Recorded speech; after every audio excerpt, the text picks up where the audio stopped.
So here we have a nice basalt exposure. So what we have here, if you interpret it, we have a fixed sequence here.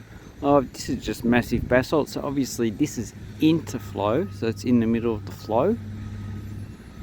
Then we have a section of highly weathered rock.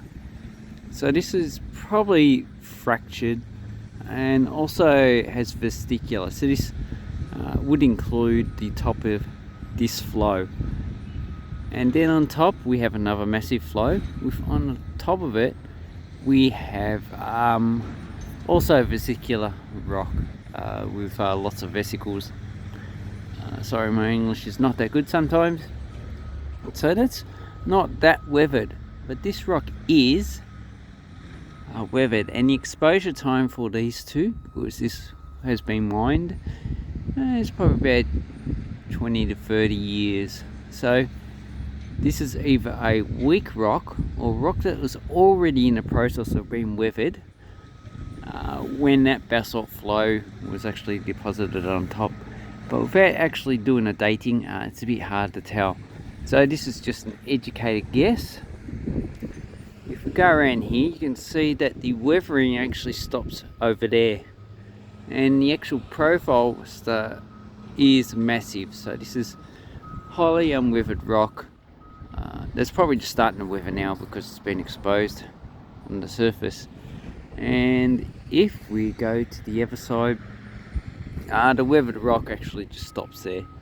Then we have highly fractured rock over there. I can see how it does have vesicles as you go along that way. But it does get a bit confusing. But as we have like pillow type structures, this might have actually been deposited in a water setting. So that's only because of the pillow type structures, which are quite detailed when they weather. So when they weather, they actually look better. Or that could be just the way this section of rock is weathering.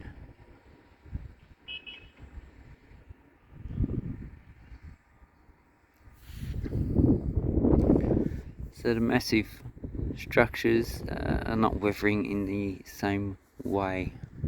But on the second hand, here I have a basalt, or what's left of a basalt piece of rock. And as you can see, it's like a granite weathering, so it's like onion type weathering.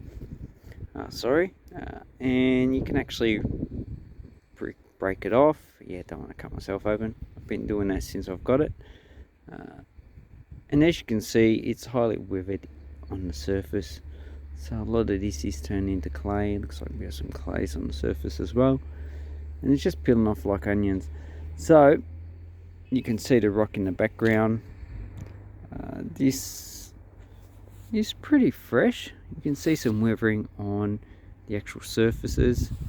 That's probably like a millimeter thick, so it hasn't really done much damage yet.